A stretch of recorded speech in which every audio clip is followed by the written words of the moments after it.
Well, Paul, I said just before we started the interview, if we talked about the game after the first 10 minutes and for the last 10 minutes, it would probably be a different type of interview.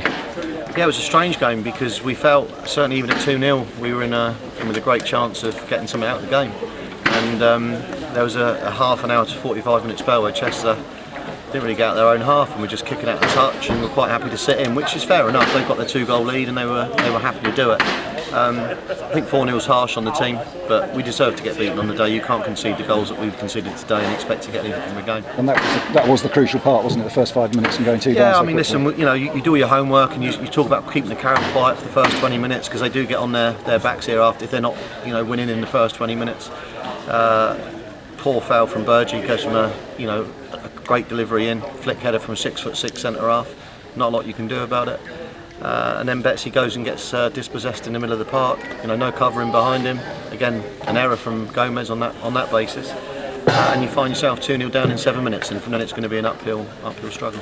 But as you say, every chance was getting back into it all the way through the game until the third goal. Yeah, I mean, we looked okay. We looked like we wanted to try and get back into it, but the reality is, how many saves did their keeper make? Really, only the one from Burge's free kick that I can remember.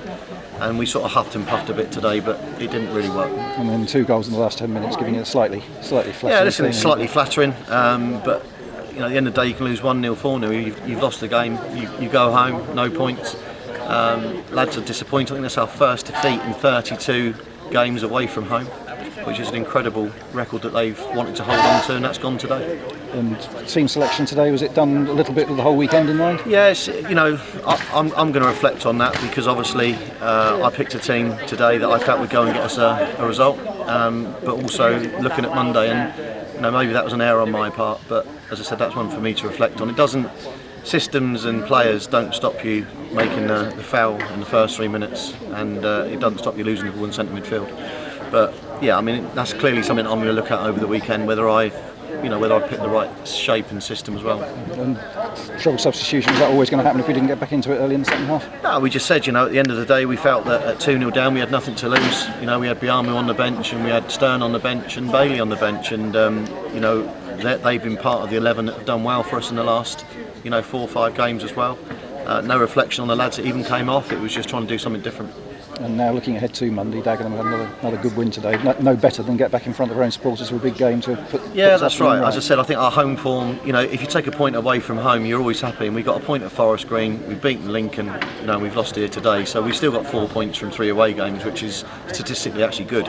What we now need to do is get our home form. It's been good the last 2, so if we can get another win, then I think it's actually been a good weekend, because you could take the view that a point away at Chester and a point at Dagenham wouldn't have been too bad at all. So we've got a chance to put it right Monday.